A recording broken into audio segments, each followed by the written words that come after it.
Këtë fundjavë zhvillohen ndeshjet e Gjiros së 7 në ligën e parë të volejbollit vendor në kategorinë e meshkujve në fazën play-off dhe atë play-out.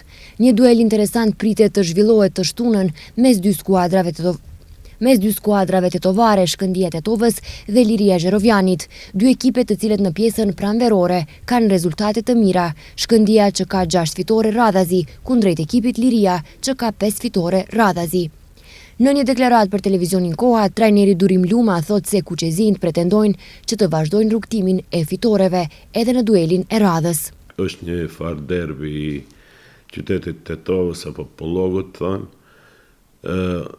Unë mendoj se ne kemi dëshmuar se jemi ekip më cilësor dhe më perspektiv dhe për këtë ndeshje jemi favorit absolut dhe nuk dyshojmë as pak në mundësit tona dhe presin fitore bince 3-0.